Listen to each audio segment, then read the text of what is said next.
So welcome everybody to Planet Women Presents Starting a New Thing. Thank you so much for being here. I invite you to join me in taking a breath and landing here for this valuable and encouraging conversation. So I want to start with a question, a show of hands, either Zoom hand or flesh hand. Who wants to create a healthy planet where people and nature thrive? I do. Okay, lots of hands. Yes, we're in good company. There are a lot of us.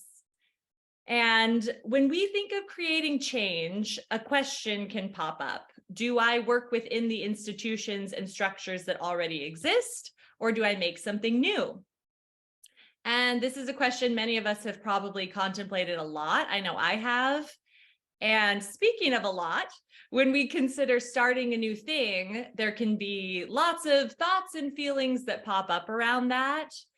The idea can maybe feel a little like cracking open a door when you have no idea what's behind it.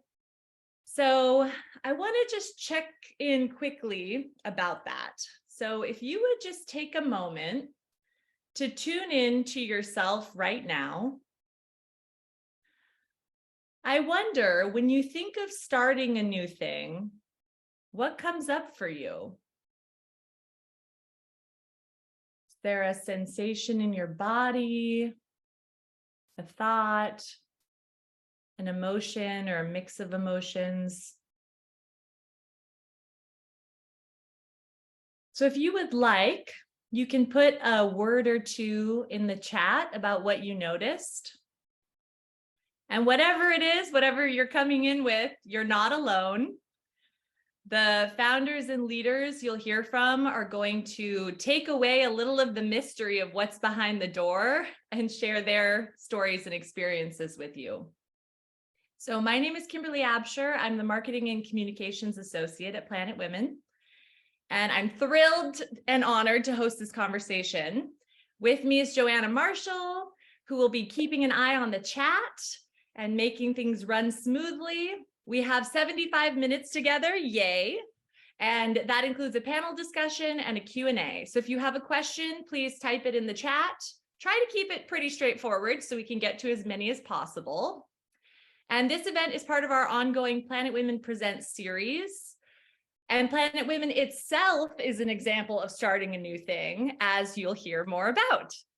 So for 2.5 years, Planet Women has partnered with women to create a healthy planet for the benefit of all life.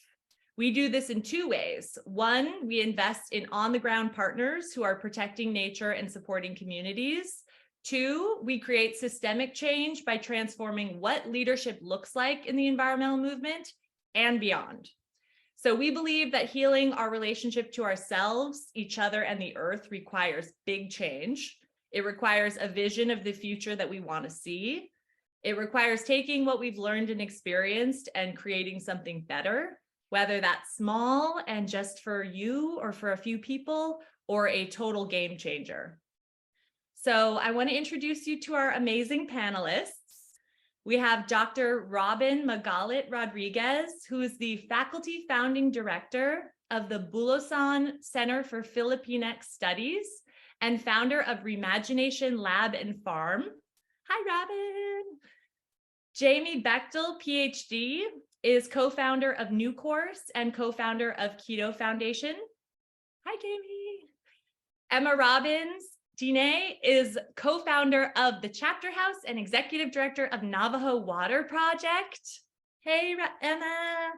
Christine Ziegler is co-founder and CEO of Planet Women. Hi, Christine.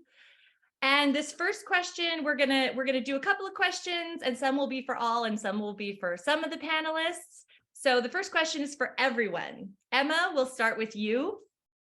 What new thing did you start? And what motivated you to start it? Were you pushing back against something or being pulled by a vision? Morning, everybody, or afternoon, depending where you are. I started the Chapter House, which is a Native women-led art org. We're based here on Tongva land or in Los Angeles. with programming both online and on the Navajo Nation where I'm from. And I really wanted to start it because there weren't a lot of space for Native and Indigenous peoples and our allies.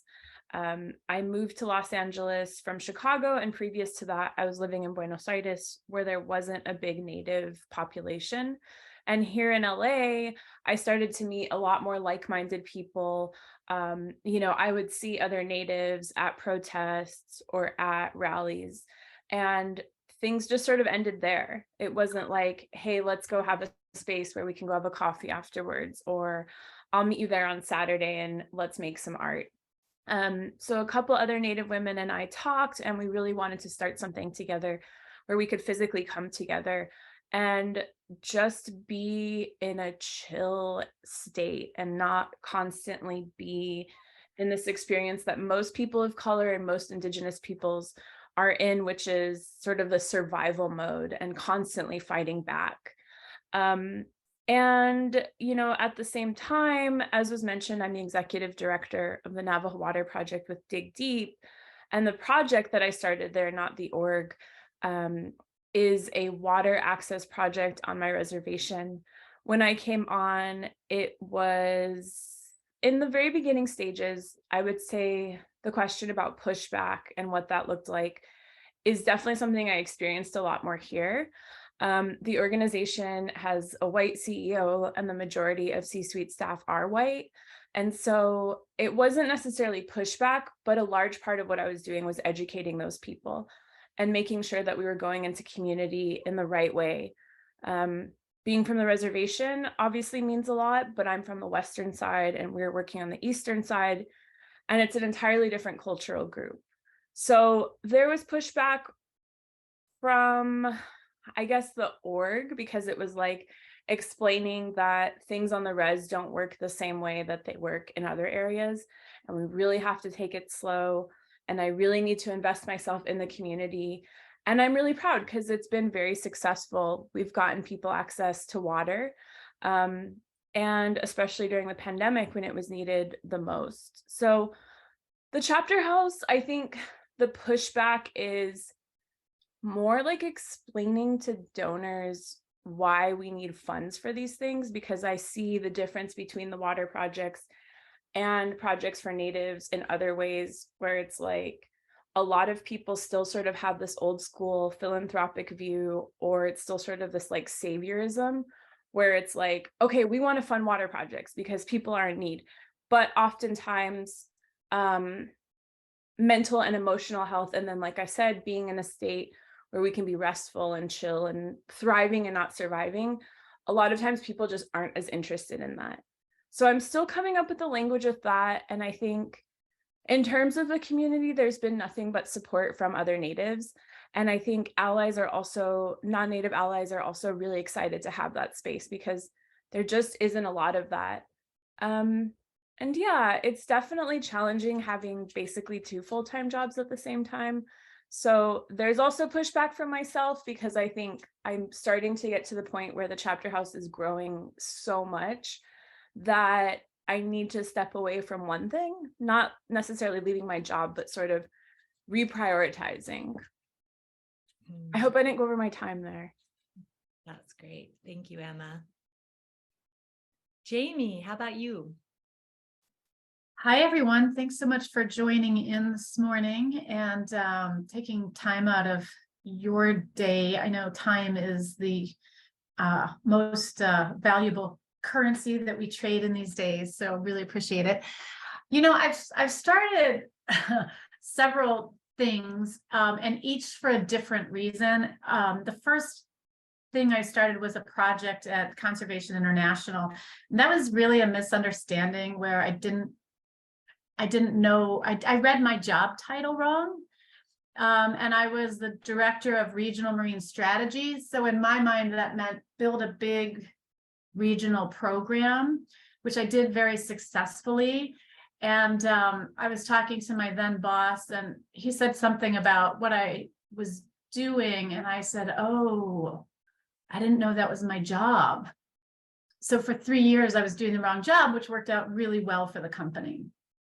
And from that, so I built the Seascape with obviously a team of very talented colleagues, Seascape program at Conservation International. What the donor who supported that wanted to scale the effort. And it was really important to me not to scale because that's what I've always sold and just do more of what I was doing. I wanted to know that the work that I was doing was actually working and being transformative. And I joke that I'm a born again woman. I had no idea women were important. I was trained as a marine biologist and as a lawyer. I had never taken a social engagement class. And I came to the realization that we go into these villages, we meet with women, we meet with stakeholders, those are all guys. We talk about what we need to do, and the unintended consequence of that work is that we exclude women. Now, this was 15 years ago, so give me a little bit of a break on that. Not much, but a little bit. And I realized that this was a huge oversight. Again, this was before there were gender mainstreaming experts at the conservation organizations. So I came home and said to my husband, who is on this call, the very handsome Carl Morrison, and I do know that's a yellow card, Carl.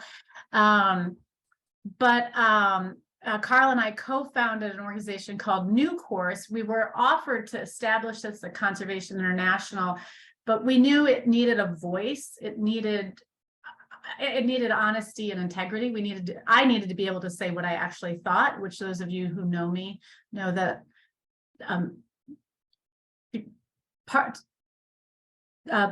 playing to the party line is not my strong suit.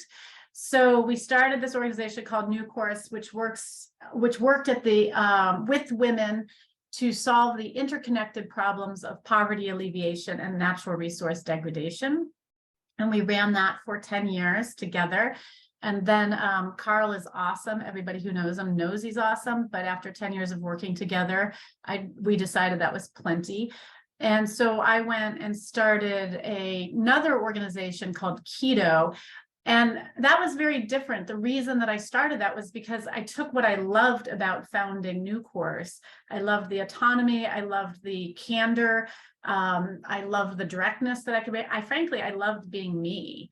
And it took me a long time to realize that my voice was valuable. And I think one of the takeaways I would have for everybody on this call is your voice is valuable, and don't undermine that and don't second guess it. And there was no other platform for me. So I just decided I liked having my own platform, and I was just going to keep doing that. So I started a new organization. Kito works with for-profit entities to grow their good. And these are the groups that are excluded from traditional conservation. Everybody's after Unilever, Coca-Cola, Pepsi, Exxon, God help us. And there are a lot of smaller companies out there that want to do good. They want to be inclusive. They want to have an impact, but they don't know how to start. It's scary. It's daunting. And so, yeah, I started that. So I'll stop now. I'll go back on mute. Thanks, Jamie. Dr. Robyn, what did you start and what motivated you? Yeah, thank you again for everybody for joining us and for folks who organized the space for us. So I've started multiple things also over the course of my life, but most recently, I think what I'm probably best known for is the Bulosan Center for Filipino or Filipinx Studies at UC Davis, where I am a full professor. The center, I'm proud to say, is one of the kind of the only one of its kind in the entire University of California system, maybe even nationally, but I am about to retire from my faculty appointment effective March 1st, 2023. So I could devote myself much more fully to the Remagination Lab, which is a social enterprise I founded in late 2021. So the lab for me is where I hope to perform the kinds of research and teaching that is devalued and completely invisibilized in academia. The lab will be offering research consultancy services. We're sort of doing that already now for some nonprofits, online classes through this platform that I created, the School for Liberating Education. And now the Remagination Lab also encompasses the Remagination Farm, which will essentially be my new classroom for in-person courses as well as retreat space. And for us, the lab is deeply informed by racial justice movements, Indigenous land-based knowledge, the arts, radical love, and healing. Now, what got me to this place. I mean, if I have to succinctly describe maybe like 2 words, the challenges or pushback or the vision that drove and pulled me to build this new thing, I'd probably sum it up as loss and love.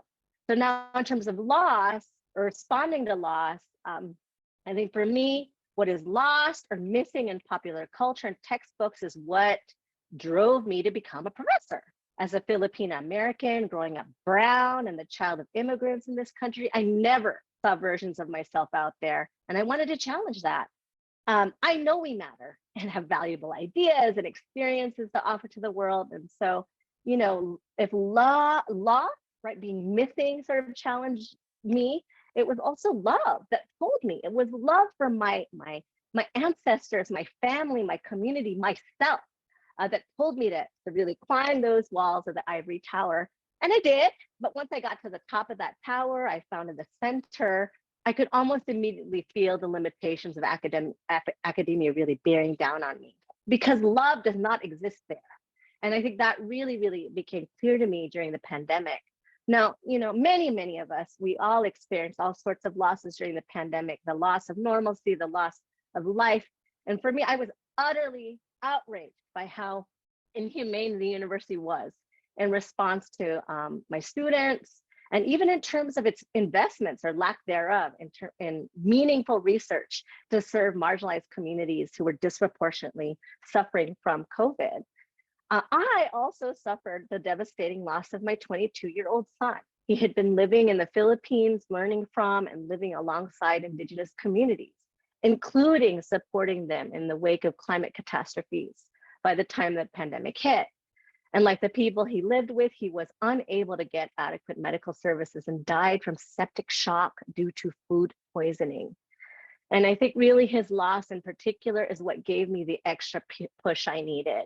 You know, those of you who may have suffered from the loss of a loved one, you know that once they are gone, we feel compelled, and this is how I felt, feel compelled to live that much more fully for them.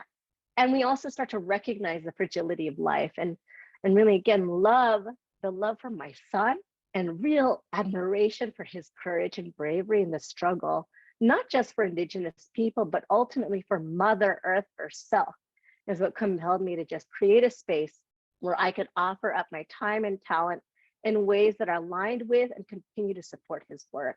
So as a social enterprise, the Remagination Lab is really committed to investing in the Amado Kaya Foundation, which I also created at the time I founded the lab. So love and loss, those are really kind of the things that have been pushing and pulling me over the last few years. Thank you. Christine, how about you? Thank you, Kimberly. Thank you, everyone, for this opportunity to talk about transforming yourself and transforming your community and feeling better. I was very motivated to find a way to be at work and to be who I was in a more safe, psychologically safe way. And at the same time, the Me Too movement is bearing down on Hollywood and tech. And then it came to the nonprofit sector, which was a huge shock to me. And now that I look back, I realize how truly naive I was about what had been going on in the organizations I was working in. So a lot of sadness and outrage motivated me and my co-founder, Karen Poyani, the amazing CEO of Island Conservation and a former colleague of mine at the Nature Conservancy, over lunch decided, what if we could have our own conservation organization?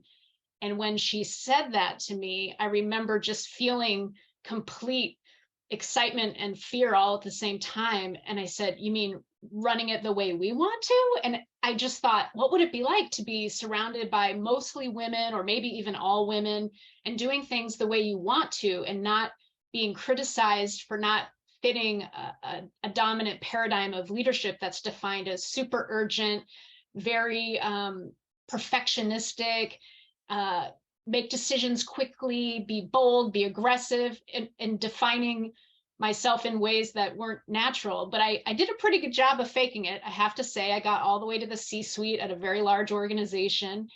And then as I was imagining doing something different, things started falling into place. My co-founder, Karen, met one of the panelists here today, Jamie Bechtel. We flew up to Seattle to meet her and Carl, who had a nonprofit, and said, we're doing what you're talking about, and you're also kind of putting a different spin on it. Let's collaborate. And so it's like, as soon as you whisper into the wind what you're thinking about, the angels, the guardian angels, the accomplices, the allies just start coming. And at first I was quite resistant. I said, well, I don't even know these people. Why are we going to fly all the way to Seattle? And Karen said, no, we're going to go. We'll go for 2 nights. It'll be fun. Come on. Don't even think about it. We'll enjoy ourselves. And of course we did. If anyone has met Jamie and Carl, they're people who immediately you feel comfortable and safe with, and you feel like you can be yourself. And because she and Carl had done this exact kind of thing of breaking out from a big organization a decade previous, it was like meeting some godparents who could guide you and say, well, this is how we thought through it. This is how we did it. And through every step of the way, we're there to support us. And that feeling of how can I be different at work and not feel shame or not feel like I can't be myself, or that I could treat people, including myself, differently so that we can do the work and have it be just as successful, if not more successful, and not feel badly about it at the end of the day, or not feel somehow that we were wrong, or that we weren't good enough, or that we weren't meeting some invisible standard. And then I started to realize that I felt that way as a white woman, and yet I wasn't even imagining what it could be like as a woman of color in the world of conservation. There's almost no women of color who are paid big bucks to run big organizations. There are more and more women of color probably doing things for free, leading social justice and environmental justice movements, and they're almost invisible to the people who are on the 990s for the big organizations. And so there seem to be these different camps.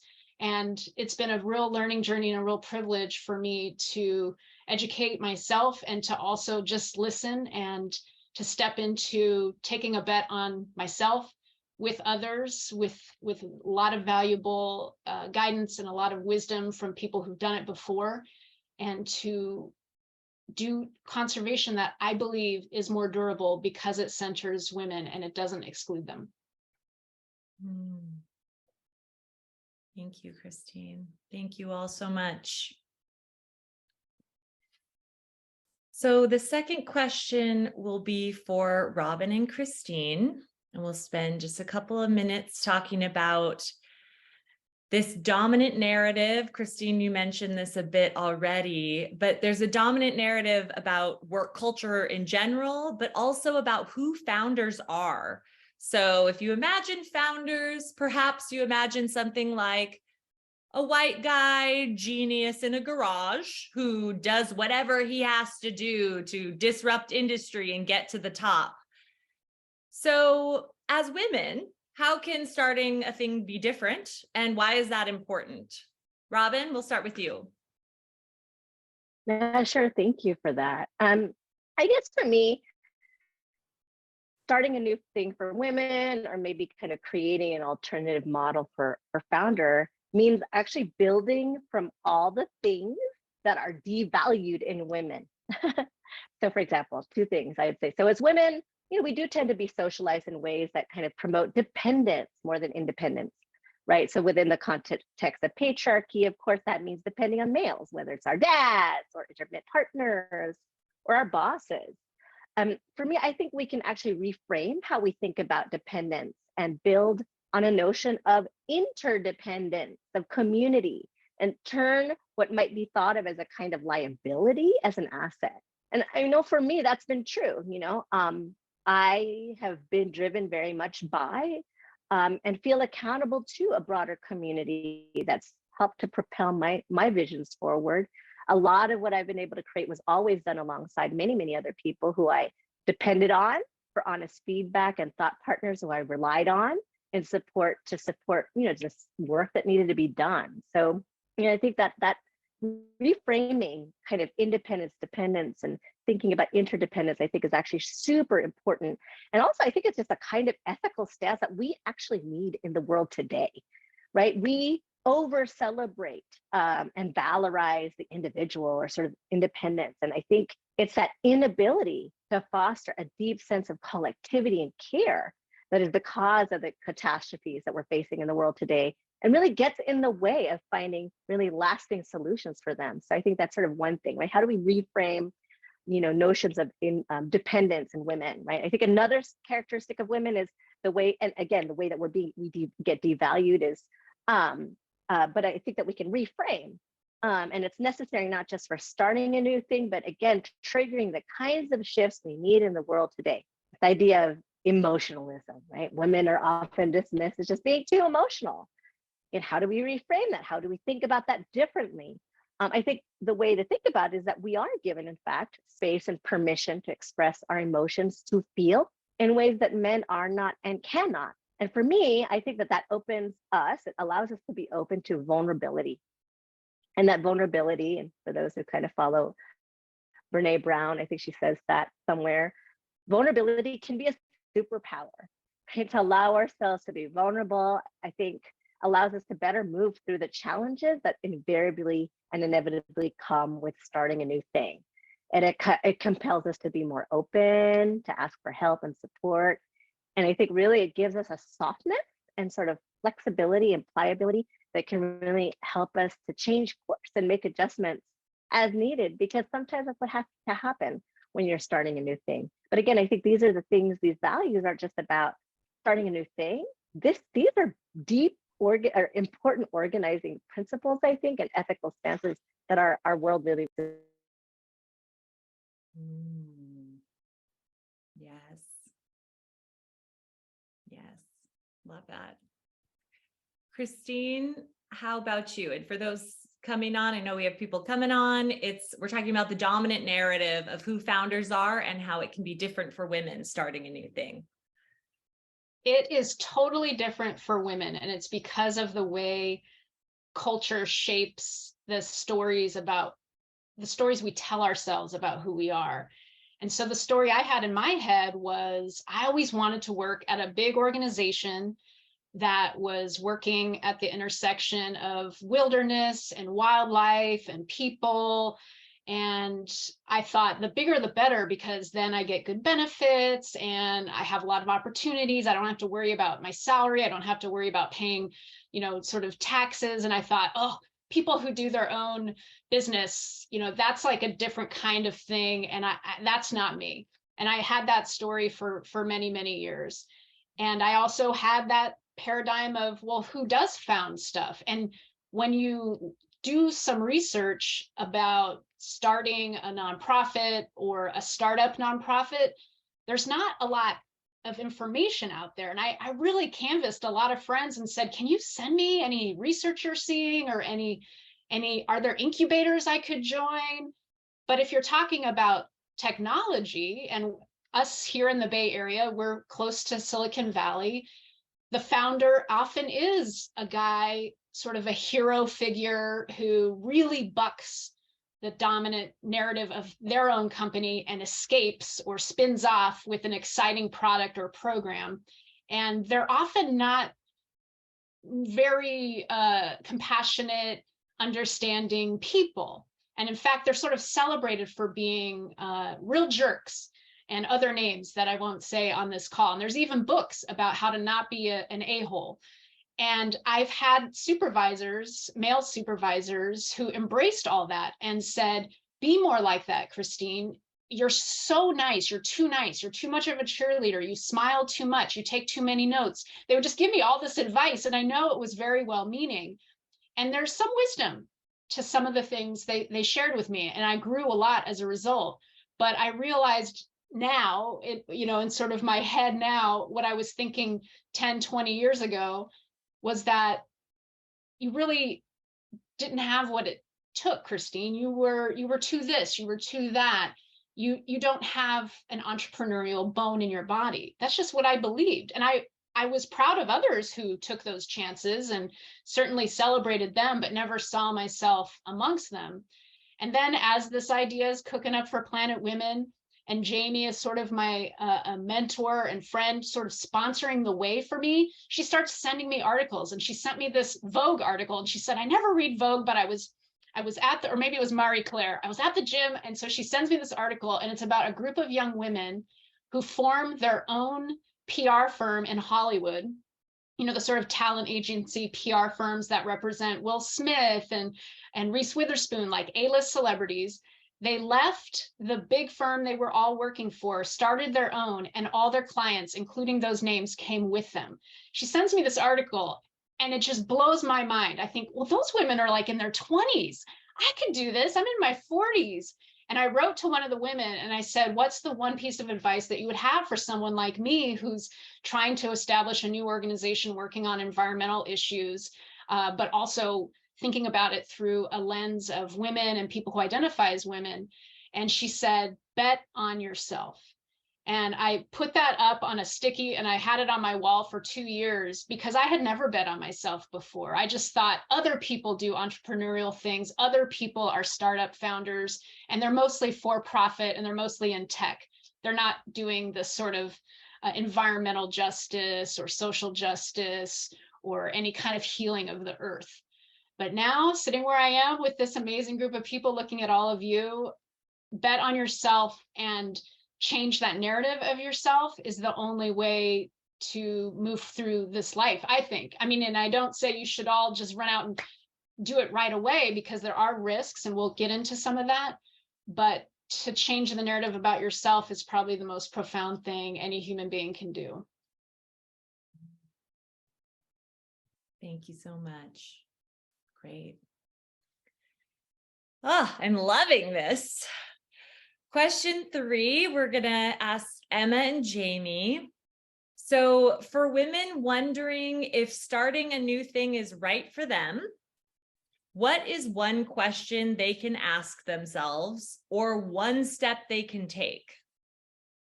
Emma, can we start with you?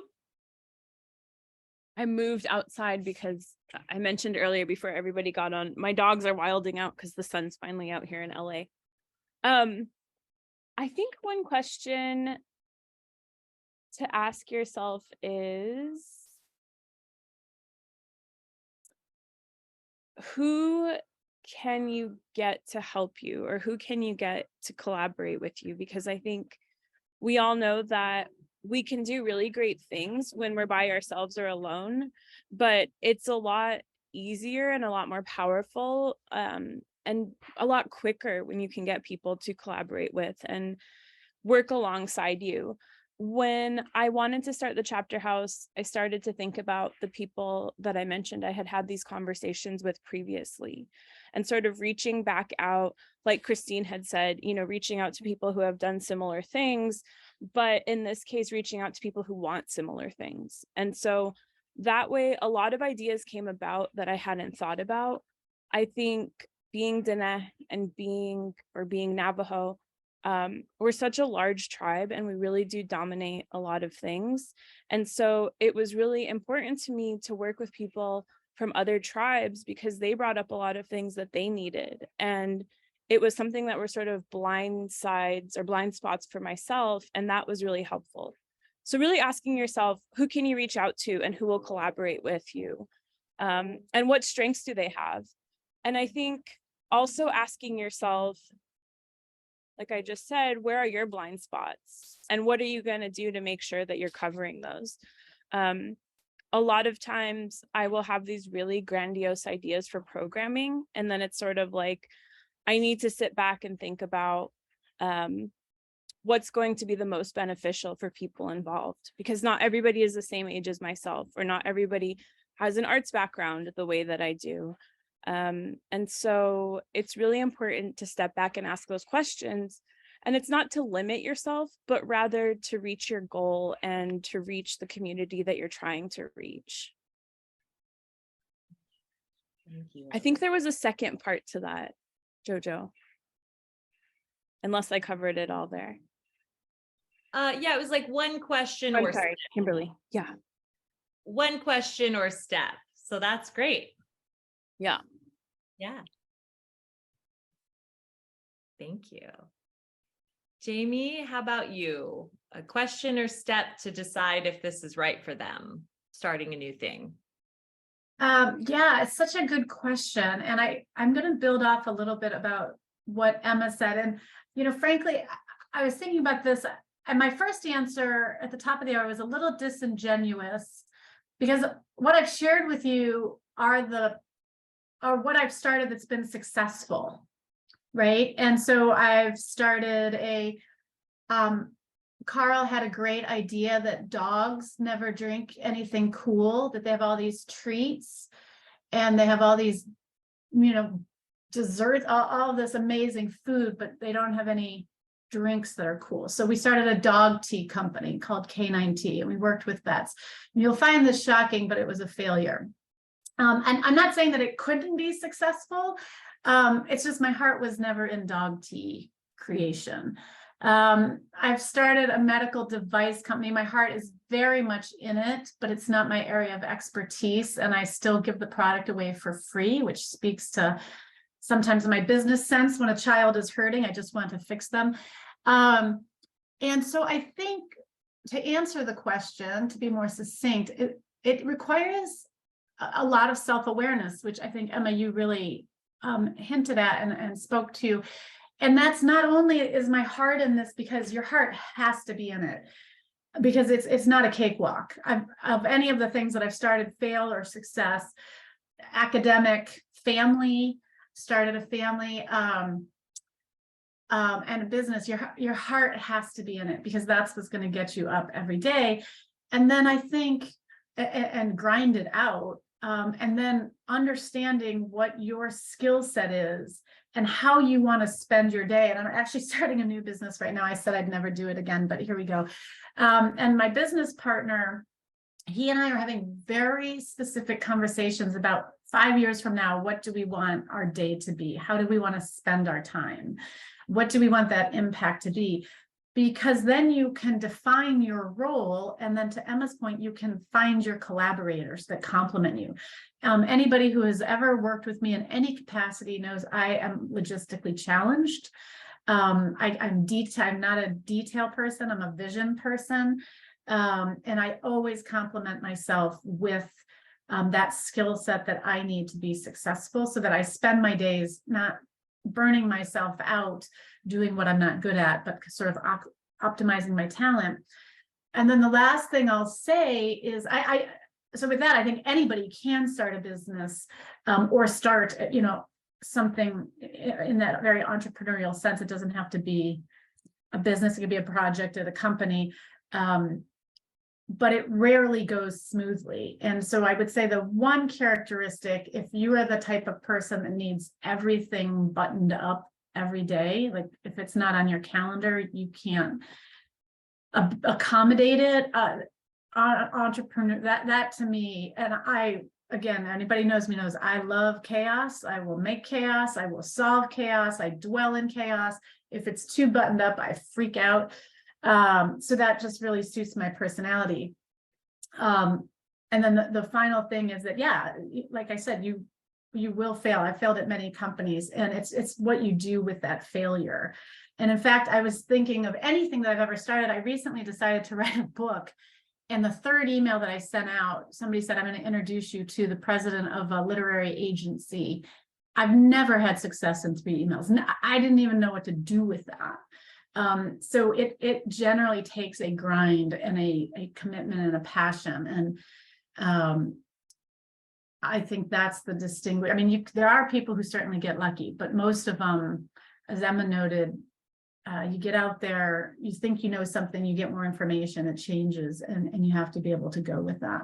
So to sum it up, I would say failure, embrace it, love it. It's your best friend. There is a certain level of chaos in any entrepreneurial endeavor. And if you're self-aware, you can navigate that successfully. Great. Thank you. Okay, so this last question is for everybody, and then we'll get into the Q&A. So there's so much to talk about on this topic. We've been talking about kind of pre-starting the thing, considering, and now you've all said yes to starting the thing. Yay. You're in your first year. There's a steep learning curve. Can you share one or two resources, tools, or lessons that were critical to your venture's success or keeping you going, whatever you want to share, however you're defining success? One or two resources, tools, or lessons that were critical in the early days. So let's start with Robyn. Sure, thanks. I mean, I'm still in early days, so I'm hoping that this lesson is something that will continue to keep support me as I move forward. But you know what I needed to do to get to this place? I needed to heal. I mean, the reality is, I was just totally devastated after I lost my son. I sought out mental health support and frankly, spiritual guidance, and I think nowadays, luckily, when I was much younger, this wasn't always true, but we do live in a time now where there's more and more resources for women of color so that you can get access to support that is, much more kind of relevant to our experiences. And one of the things I had to do as part of processing his loss, or one of the things that opened up as I processed his loss, is that I had the opportunity to really peel away and really start to heal all of the other hurts I've accumulated over the course of now almost 50 years of life that I hadn't had a chance to address. Intergenerational trauma, that I inherit from my parents who come from the one and only country in Asia that the United States had, colonized, the Philippines, or the traumas of racism and sexism and the imposter syndrome that it festers, because the reality is, yeah, I was at the top of my game. I mean, I earned my Ph.D. from one of the best programs in the country. I work at a major research university. I've published lots of books. My 8th one just came out. I created a research center. All that was true. And yet I still feel like I think I was still feeling lacking, or I still had something to prove. And I didn't really realize my value and my worth. Christine said something earlier about, being able to kind of, bet on yourself. I think I didn't know how to bet on myself. I bet on my accomplishments. That's not the same as betting yourself and on yourself. And in some way, I had to kind of get, all of the accolades and prestige, associated to this institution, academia, to kind of get worth. It wasn't kind of coming from me. So I think for me, the ongoing work of healing and that I'm doing is what's really emboldening me to walk away from this career that I built over the last 25 years and to start something entirely new. And I mean, as much as the lab is really building on my training and expertise, I mean, I am going to do some research consultancy. I am going to be doing teaching, although in an entirely different way and for a very, very different kind of audience. It's also really pushing me to have to learn things I know nothing about. Like, I don't know how to farm. I grew up in the suburbs. I've never lived in the country. We didn't grow vegetables and fruits on the scale that we're trying to do now. I've never raised goats and chickens.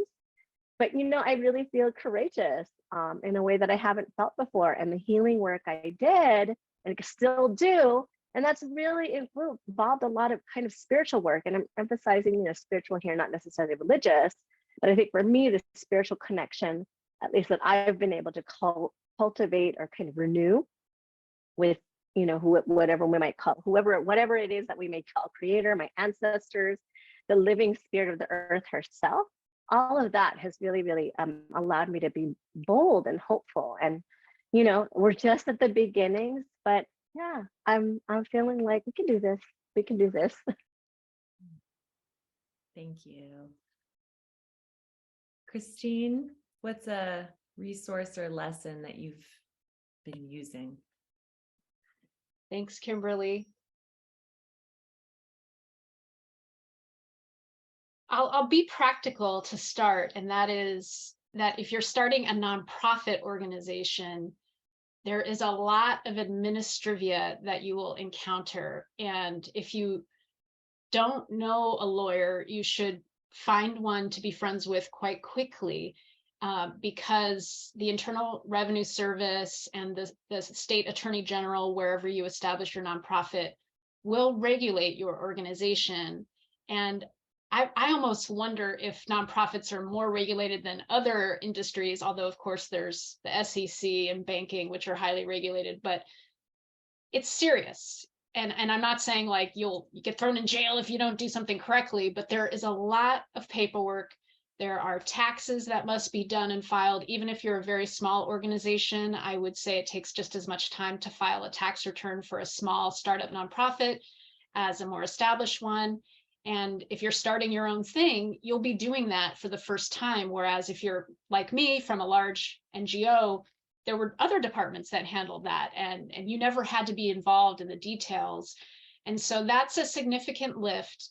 And it doesn't mean you have to do it. It just means it must be done. And so I just want to tell you all that even though I was told that and other people gave me a lot of advice, I guess I didn't realize how much time it would really take. So you have sort of this vision of, I want to do things differently. I want to have a different culture, or different workplace, and you want to spend time on the creative things. And then you have to do a 990. You have to turn in your taxes. And if you don't turn them in on time, you have to file an extension. And running a business is running a business. I think no matter if you're running your own restaurant or running a tech firm or a biomedical firm or a bank or whatever it might be. And so those are significant things that you'll want to reckon with. The second is about mental health, and I did a lot of executive coaching, especially when I was in big NGOs, because I was struggling so much with this dominant narrative of patriarchy, and everything had to be perfect, and you had to rehearse for your every presentation. You had to have these bulletproof decks. You had to speak with succinct sentences. You had to do this, you had to do that. There were so many had tos. That you're always in a state of nervous breakdown or feeling extremely anxious. And so once you're doing your own thing, it's not like all that just drops away and you're just like a completely chill, laid back person. I knew what I wanted to be, but I needed help getting through that. And sometimes it was a licensed therapist. Sometimes it was an executive coach or a life coach. Sometimes it was my co-founder. Oftentimes it was Karen.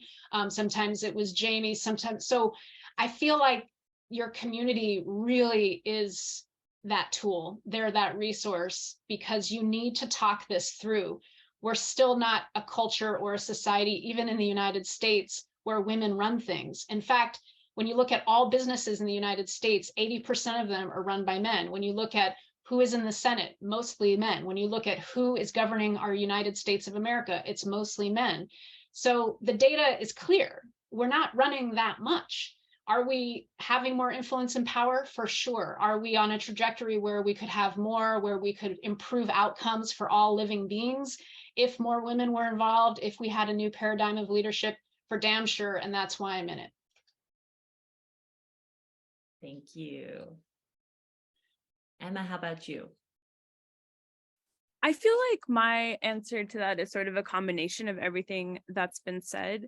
Starting out with the practical, I'm not like, I don't get any commission. I'm not plugging these guys hard, but there was Harbor Compliance, which was like a service that really helped us get our 501c3 status. And I think I wouldn't say it was a pretty penny. It definitely was money for a startup, but it was so worth it, related to what Christine said. And also relating back to what Jamie said, my mind doesn't work that way at all. Like, I'm not into certain things like administrative stuff. I'm really bad at math. I'm much more creative and a community organizer. And so I'd say it's really worth putting the money aside to do that, because it frees up so much of your time so that you can do what you're into. I always feel like each of us has a place in this fight and in the struggle and in these solutions. And my place is not in 501c3 paperwork. So I would definitely recommend looking into things like that if it's a 501c3 specifically that you're starting up. If it's something else like, I don't know, being a professional artist, see if there's somebody who can help manage your studio or your sales or a gallery. And then I totally agree. I think the mental health aspect is really important. Seeing, if this is your jam, seeing a therapist regularly is really helpful to me, and being able to talk about these things. I've never done executive coaching, but a lot of times, Christine, I think that would be helpful, because it's sort of like the final step for me, where, as I mentioned, it's like I'd love to just work exclusively on the chapter house. And I sort of need someone to tell me that. But I'm also so invested in my own community on the reservation in a different way that I know that that's not going to be easy. So seeking out someone who can sort of believe in you, and you have an hour or 50 minutes to just sort of talk about your vulnerabilities and get support in that way. I'd also say, you know, building a support system like the chapter house has with Kimberly and Jojo and Christine and Sela and just Janet, and really having these moments like when we come together and talk with our other members and collaborators and just sort of commiserate in a way and see what has worked and what hasn't worked. Because I do strongly believe that when you are starting new things, sometimes you do have to know what you don't like and what doesn't work in order to make it successful in a different way. And I think just honestly, nature, like being able to take walks, as cheesy as it sounds, but stepping away from the computer, because I think all of us are doing things on the computer when it comes to starting something up. And just sort of relaxing and realizing that the work that you're doing is really important, but also you're such a small, tiny thing in the huge universe and in Mother Earth, and that it's good to remember that, you know, like if your paperwork didn't get filed and you're freaking out about it, or if programming only had two attendees and you're expecting 200, like it's okay. So I'd say, again, I'm not trying to plug them hard, but an organization like Harbor Compliance to do all of that stuff, mental health, and then other like-minded people who can work with you. And I'd say one thing that's really hard for me, this is the last thing I'll say, is accepting help and being able to actually accept help from people. I think starting a new thing, I'm a relatively new parent, and I was like, I can watch my baby, I can work, like it's really important for me to be there with her. And it finally hit the point where I'm like, I can't do all of this. And so it's really important to accept help from my partner, from her nanny. And also, you know, they just want to give a shout out to Kayla, who's on this call, who's my project assistant, and getting help there, because I think she can probably attest that there are things for me where I'm like, I know I can do this quickly. I know I can do this great, blah, blah, blah.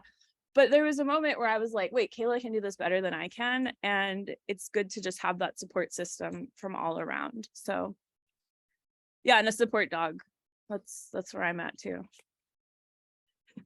Thank you. Jamie, how about you? Thanks, Kimberly. I'll be brief because I think the major things have been touched upon. You know, when we first started New Course, my son was probably 3, and I was getting ready for my first meeting, my first donor meeting, and he put his magic wand in my purse. So I was being very organized. I had, you know, my lipstick, my wallet, my phone, my magic wand, so that I didn't have chaos coming out of my purse. And at this meeting, somebody asked me, if you had a magic wand and you could wave it, what were 3 things? And I literally reached in my purse. I'm like, I do have a magic wand. I took everything out and put it on the desk. But the important part of that anecdote is not the magic wand, it's the 3 things. And, you know, Emma touched on this. Your network, the people that you know, the relationship that you've built over the years, that is your asset pool. And I tap my asset pool when I care passionately about an issue. I will talk to everybody about it. I mean, everybody. And you hear me talking about the book that I'm writing, you know, and I've gotten the best ideas from everybody I've talked to. And I always keep that list of 3 things. And I recognize that in asking for it, I'm not asking for help for me, I'm asking for help in the women. And I have the women in the villages, or the women in the workplace, or whoever it is, I'm a representative of them, and I will represent them to the millionth degree. And as somebody who asking for help has never come naturally, I find that thinking about it in that way, that this is not about me, this is about the people that I've chosen to represent. I will tell you, our first logo was designed by my ex-boyfriend. Our second logo was also designed by the ex-boyfriend. I have you know, it doesn't matter who you are. If you have come across my path and you can help me effectively achieve the impact, then I will ask you for it. And so I always make sure that I know what I need.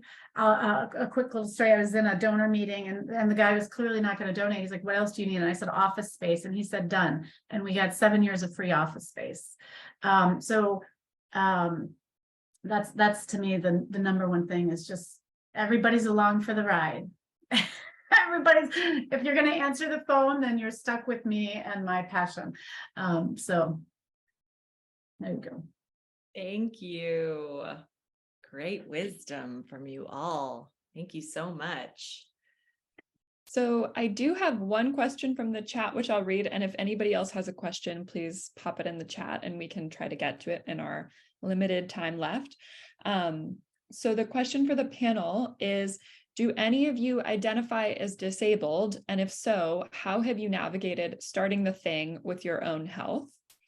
And if this isn't relatable, perhaps how have you navigated grief and your new thing, in parentheses, not being hard on yourself? Anyone is free to jump in to answer.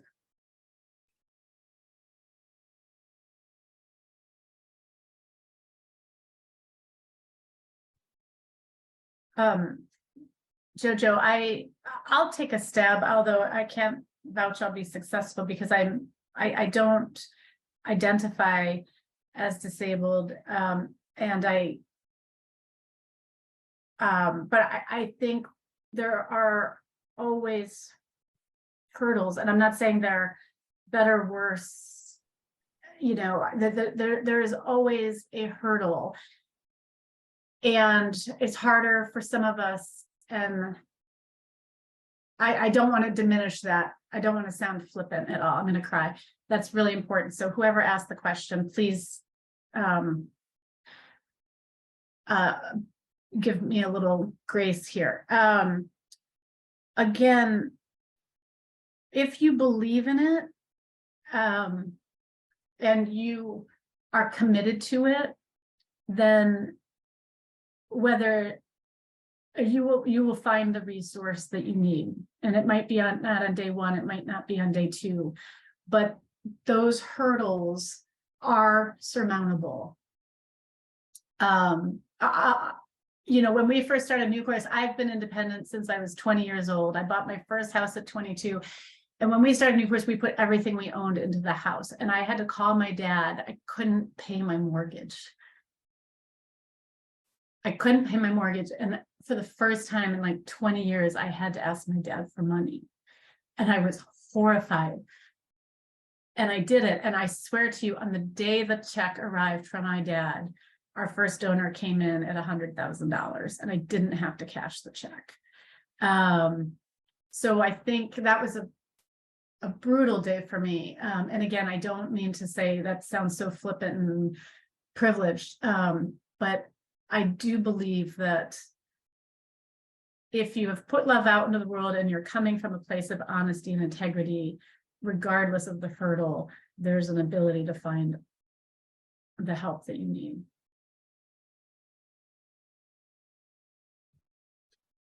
Does anybody else want to answer? If not, I have a couple more to ask. I just wanted to chime in. I do not identify as disabled, but when starting a new thing and in a community space, it's something that I think is related to this, is making sure that we do make things accessible for people.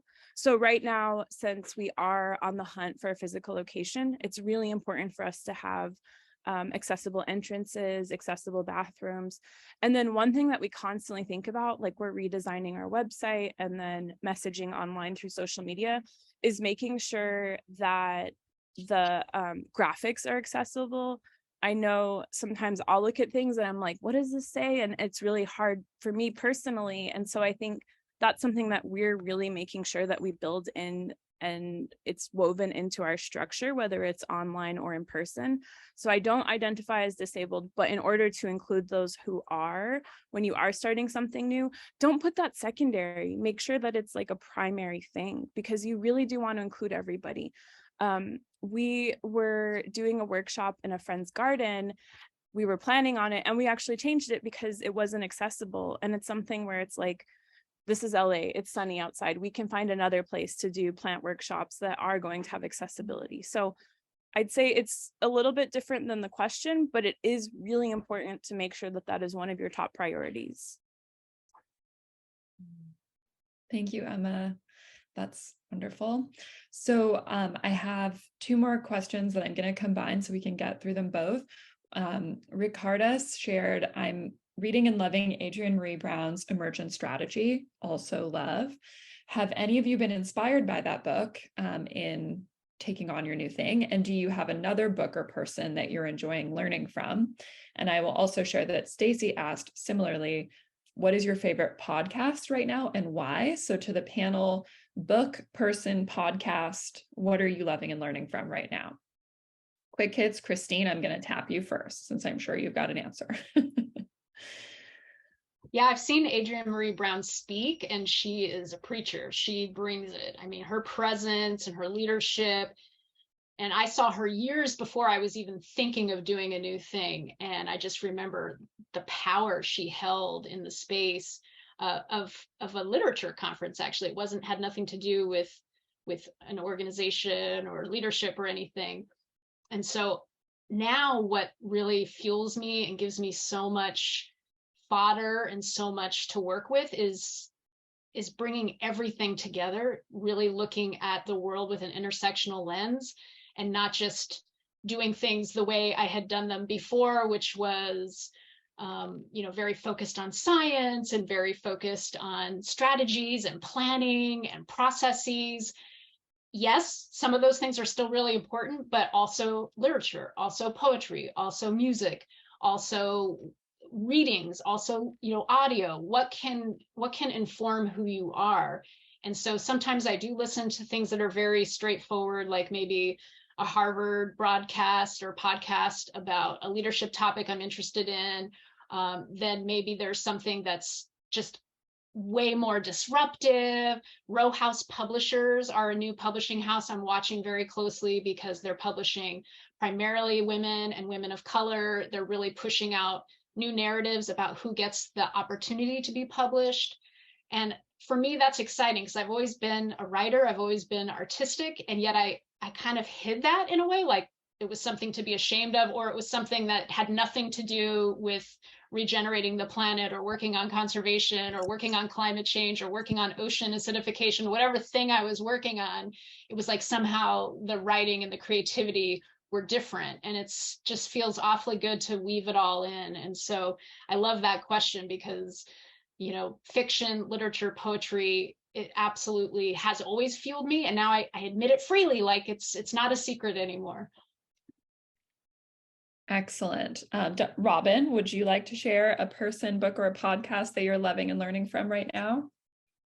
Yeah, I wish I had just one. I mean, I could just talk about what I am reading, but yes, love Adrienne Maree Brown. It's funny because I literally have this on my desk, if you can see, which is now her new book, Holding Change, the way of emergent strategy, facilitation, and mediation. So, I've actually been revisiting Bell Hooks, All About Love, actually quite a bit.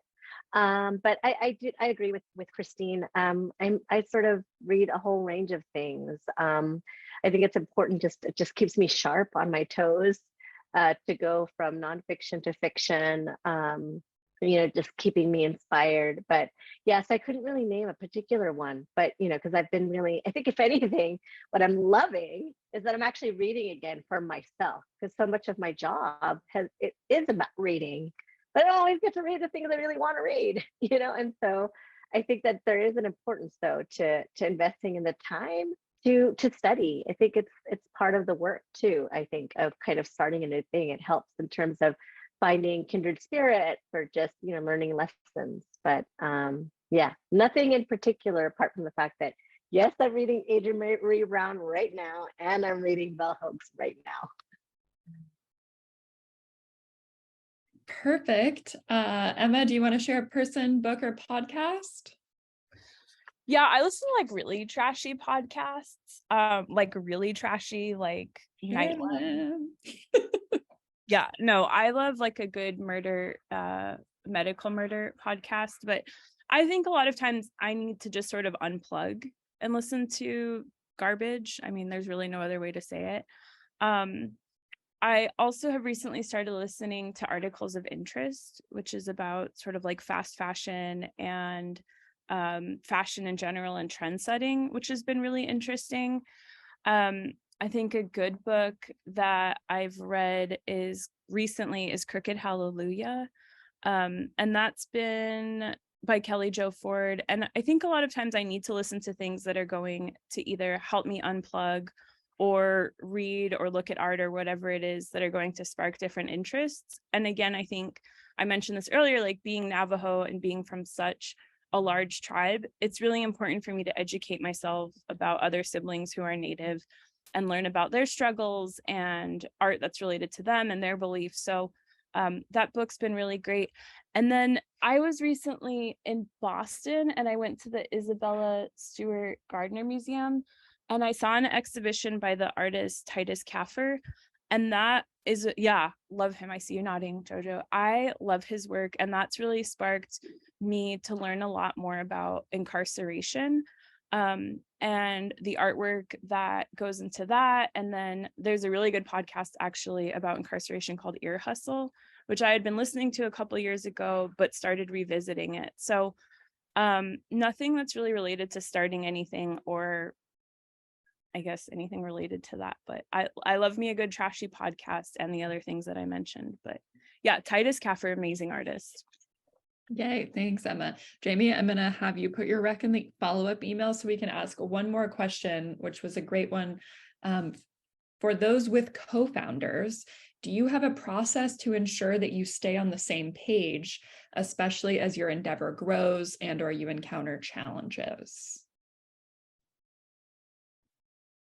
I'll jump in on this very quickly, Jojo, because that is a super, super important question. And in fact, two co-founders that I worked with and was hoping to partner with, we had to go our separate ways and pretty dramatically. One, in very short order, started stealing from the company.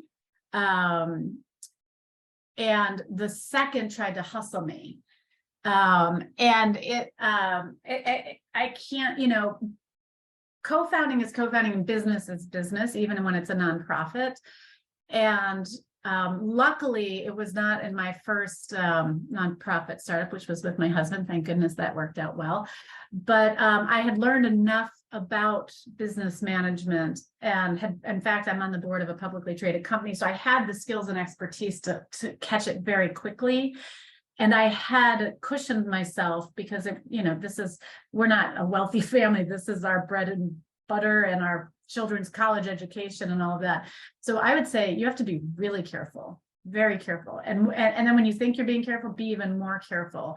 And don't be afraid to ask those hard questions and don't be afraid to hold somebody accountable. And, you know, when this colleague was stealing from the company, I contacted a friend of mine who had co-founded a company and he said, look, we don't write a $3 check that the other doesn't co-sign it. And it was just that touch point to verify, yeah, you don't write a $4,000 check to yourself without verifying it. So yeah, be careful with co-founders. Thanks, Jamie. Sage advice. Does anybody else want to jump in on the co-founder question? I think that's a big topic. Yeah, I can jump in real quick, Jojo, just with a recommendation that anyone can follow up with me later. Something that one of our advisors said we ought to do, and it was a really great idea, was to put together a decision rights framework where you list in like an Excel spreadsheet, a list of decisions that are facing you or that are going to be facing you, or ongoing decisions like who signs the checks or who deposits things or who decides what color the logo is, whatever it is. It can be literally anything. And then you put together who's making the decisions. With co-founders, it can get pretty hazy and there is definitely cooked in conflict, even if you really like each other and you're totally on the same page. It's almost like the more passionate you are about something, the more likely that there is going to be conflict because you care a ton. So if anyone is interested in that tool, I'm sure you can find tons of it, examples on the internet, or if you want to follow up with me later, I can share what we put together. Perfect. Kimberly, do we have time for one more, or should we wrap?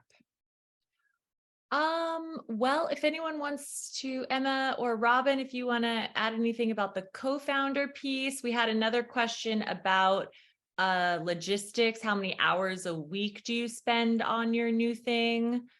But I think it's pretty much time for any final burning comments. Well, I could just say or speak specifically to the logistical questions about the hours. You're just funny.